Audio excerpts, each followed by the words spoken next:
Hey y'all, welcome back to the channel. My name is Man and I am your coach for the Texan Clearbodies in season number 2 of the Alola International, and this is a new video for me as well as you guys.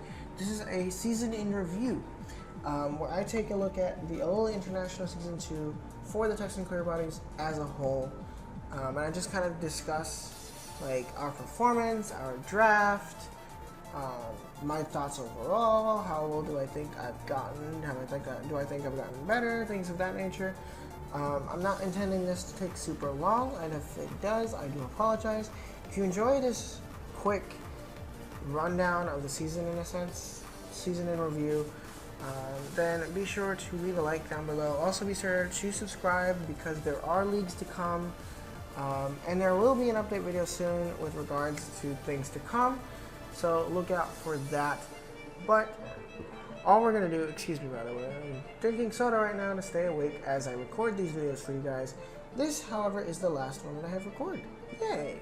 But all we're gonna do for this really is we're just gonna jump into the document and take a look, at performances, week by week performances, and then like my draft, my thoughts on my draft.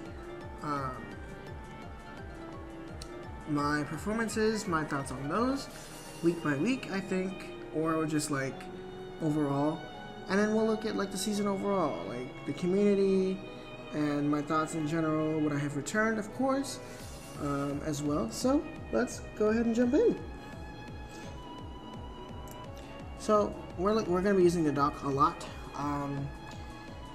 for this. The Texan Clearbodies are the rightmost team on the top row for you guys.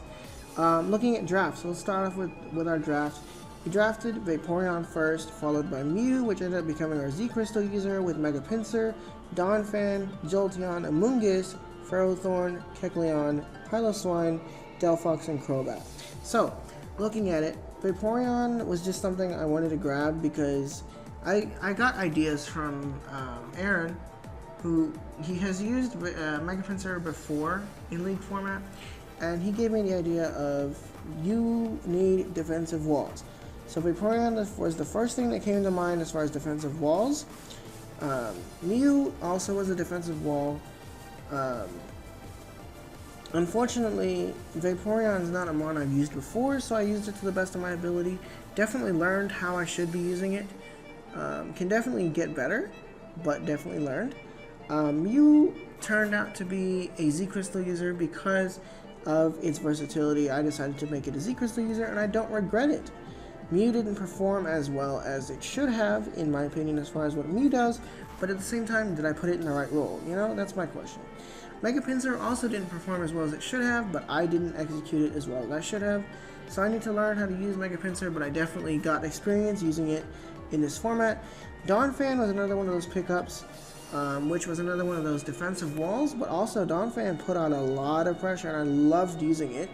Jolteon's always fun to use, because one thing I'm realizing about my playstyle is I like the momentum control playstyle. What that involves is a lot of U-turn, a lot of speed, a lot of volt switch, and things like that. I like heavy hitting fast mons when I play, like Mega Alakazam, like Crobat, like Jolteon, like Mega Beedrill, things like that. I enjoy those, I'm realizing, more than anything else. Amoonguss was actually really fun to build with because, like, I tried a really funky set one week. It was really interesting to play it, So Amoonguss is fun. Ferrothorn I could go without, but definitely is a fun thing. I need to try it a little bit more, but I definitely picked up Amoonguss Ferrothorn as like a defensive pivot type deal. Kecleon I never actually bought to games. I think I bought it once, but I didn't really bring it, so I didn't really get much experience with it. But I'm definitely looking forward to using that again. Piloswine never saw the shine of day because I don't know how to use Evilighters, and I realized that even though I was given the offer to trade it to someone for a bigger, better mon, and I didn't take her up on it. Sorry, Emma. So going forward, Piloswine may not be something I pick up because of my inexperience with it, but I'm definitely willing to learn. I'll probably try next go around. Delphox was fun because of how fast it is, as well as its offensive pressure, but I think Delphox is definitely somewhat Syndrome limited. And I don't like Syndrome limited mons unless they can kill things. And it's not like Delphox can't kill something. But I think Delphox is a little Syndrome limited, so I do need to practice with it a little bit more. And then Crobat, of course, was fun because things of pivoting. So overall, I think that I'm happy with the draft I ended up with.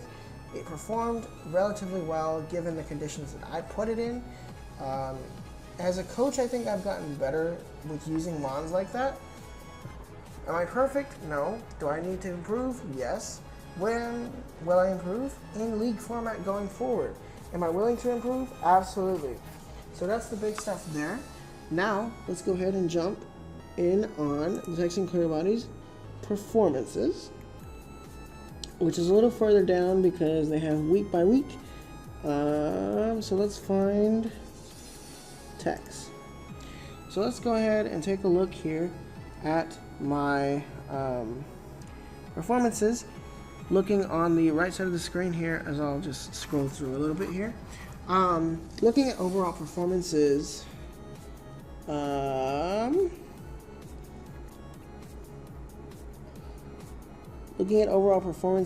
went -4, +2, 1, -2, -1, -1, 1, and never hit the field, and then -2, 1. So definitely for a team with mons that I had, I definitely think that I didn't perform as well as I should have. So that's something to note. And Mew apparently lost more games for me than it won for me, which is interesting to see. Which is really interesting to see. So I definitely need to improve as far as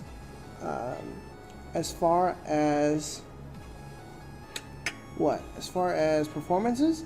So I think that I do definitely need to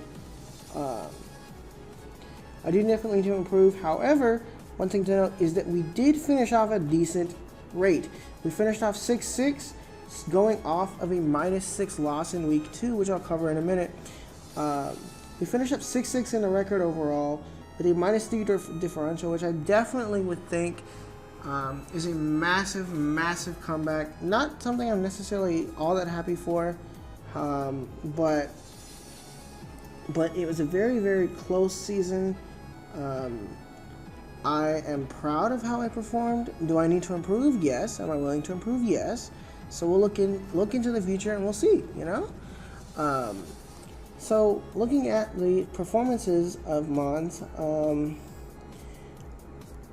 you look at them and you realize that I'm looking at them now, you know?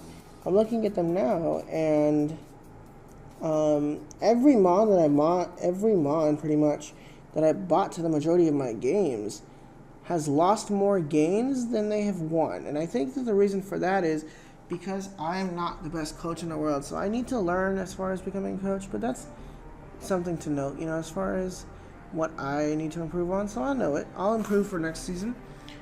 So we'll see. I might draft a bit more to my play style. And we'll see, you know? So looking at week 1 here, we ended up with a loss in week 1 with a 4-0 loss. We ended up losing to Haxorus.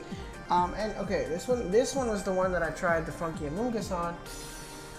And the only reason we lost to Haxorus is because I forgot that Safety Goggles was a thing, or Safety Goggles was a good prep on his part. So that's my fault. And again, Safety Goggles was something I didn't anticipate. I anticipated him to be like Choice Scarf or something like that when I was prepping, so that's my fault. And I should have depended on the Amoonguss as much as I did, but hindsight's 20/20. But yeah. Let's see.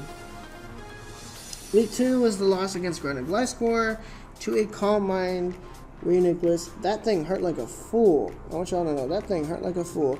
Jolteon died to Life Orb, but he got to Reuniclus +3, and he killed me off with 3 Reuniclus hits. And then Karen Black got a kill, and his Licky stalled me out to it the Life Orb killed me. So, not very happy with that one. Week 3, we played against Dunsparce. This one was a showdown game, and I think I actually performed really well in this game. I really think I performed really well in this game. I only won 1-0 because he was like, you made a misplay, or I made a misplay predicting something else, but ultimately I ended up proving him wrong. ICBA put in a lot of work for him, but unfortunately for him, I did end up picking up the W on the back of him staying in on a double knockoff from my Donphan. Donphan got 2 knockoffs, where he should have only gotten 1, and the Sylveon switched out into the Hippowdon double knockoff for some reason. I don't remember exactly what the reason was, but I did double knockoff because I was like, I wanted to knock out the Sylveon's item, and then he switched out to Hippowdon, predicting me to click like Earthquake or something, and I knocked off a Smooth Rock, which allowed me to run the sand out before he got the chance to sweep me with Extra Draw. So that's what happened there. So I think I definitely played well there, and I was given my chance to prove myself later in the season, so that's great. Next one was Texan Clearbodies versus Cerulean Slowbros. I ended up picking up that win and a narrow 2-0 on the back of Jolteon, putting a lot of pressure on Jolteon. Again, I'm realizing I like fast attackers, so that's something to keep in mind. I think I'm going to use that to an advantage when I'm drafting going forward, because I'm realizing it. You know, week 5, of course. Week 5 was me versus New York Metapods. He won off a Heatran because that Heatran put on way too much pressure for me, especially with Zed Bloom Doom Solar Beam. And I was like, wait, that's a misplay on my part, misprediction and misprep on my part. Next one was Munich Torterras. What did he win off of? Weavile. I don't even remember this match. I'm going to be honest with you guys. I don't even remember this match. So I can't say much. I don't remember this match. Looking at the rest of the season. Oh, nope. Go over. Looking at the rest of the season. If I can scroll over. Let's scroll up, actually. Let's go. So looking at the rest of the season here. We've got next week up was week 7. We did not play because the Maryland Wawas actually left the lead, so we did pick up a 3-0 win over that, or a 2-0 win, I don't remember exactly, but we did not play because they left, therefore there's no record there. Week 8 was another one of the did not play games that we were given the win on those. The next one up was Texan Clearbodies picking up a 2-0 win over the Dunsparce the Hube. This time it was a 2-0 instead of 1-0. I was able to prove myself with Mega Pinsir picking up the last couple kills. However, I was able to prove that the double knockoff was not a fluke. I was actually proving that, and I was able to successfully prove that and redeem myself in his commentation. So that was great. Let's look at week 10 against Los Angeles Manaphy. That was another one of those teams that actually ended up leaving. And then the final week of the season, I think, nope, we played it against the Metapods and picked up a 3-0 win over them this time on the back of Ferrothorn, putting a lot of pressure on, which was really interesting because Ferrothorn clicked knockoff. Ferrothorn got Gyro Ball damage. And what else did Ferrothorn kill? Ferrothorn killed... What else did I don't even remember what the third one that Ferrothorn killed was. I don't remember what else Ferrothorn killed. Oh, I think Suicune because of Power Whip. So I'm glad that I used Ferrothorn that time. I learned how to use it, you know? So I definitely learned how to use it. So I'm glad on that part. Ferrothorn put in a lot of work, and I was really amazed with Ferrothorn putting in the work that time. Better than Mew Pinsir or Mega Pinsir or Jolteon, but still putting a lot of work on, so I did end up winning that one. And unfortunately, Reuniclus wins out the season for the Lowline Lido Queens again, because Kieran Black put on a lot of pressure, ended up dying to something, I don't remember what. You got 3 passive kills? I don't even remember. But all I know is you got 3 passive kills from something, and he pretty much was like, nope, Greninjas takes 2-0, because yay. Delphox tried though, so I'll give Delphox credit for trying, but that is the season. I definitely think that we learned. I definitely learned as far as what I should do. Draft performed well. My execution with my draft was not the best, but I definitely think I'm content with how we performed. I'm definitely content with how I performed. Will I improve? Absolutely. What I'm willing to learn? Absolutely. I learned how to use Ferrothorn. Hell, Ferrothorn got 3 kills off of 1 game, which is absolutely ridiculous, especially considering that Ferrothorn was bulky in that week. So I definitely learned. I'm definitely still learning. So, yeah.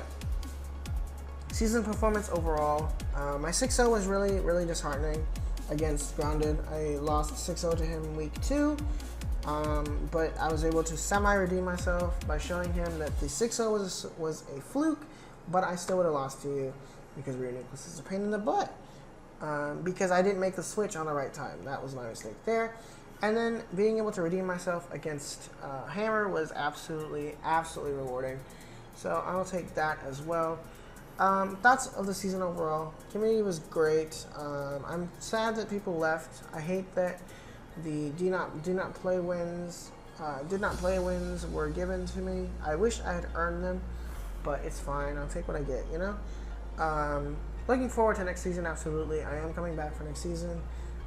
As I will say in the update video as well, we are coming back for next season. The draft for that is intended to be December 16th, I think. Or like 2 weeks before that. I don't remember exactly. But the draft analysis for Season 3 will come out once it's available for you guys. I hope you guys are looking forward to it. But I think that is our season in review.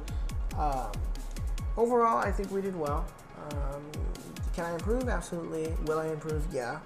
Going to next season, I definitely intend to improve, especially since we are in Generation 7.5, starting off in Ultra Sun and Ultra Moon next season. So yeah, very excited, and I hope you guys are excited as well. If you are, leave a like down below because that would be very much appreciated. But yeah, with all that being said, if you're interested to see the OLO International Season 3 as well, be sure to subscribe because that is coming to the channel very soon. And I look forward to bringing that to you guys as much as I hope you guys look forward to watching it. But with all that being said, I'm going to go ahead and cut this here. I hope you guys enjoyed. If you did and are excited for the Texan Clearbodies to return to OLO International Season 3, then be sure to leave a like down below. If you want to watch OLO International Season 3, stay tuned by subscribing. And also follow me on Twitter because updates for the OLO International Season 2 and things of that nature, Season 3 and things of that nature, will be posted there. With all that being said, I'm going to go ahead and get out of here. Until the next video though, my name is Man. I am your coach from Texan Clearbodies, and I'm out of here, y'all. Bye.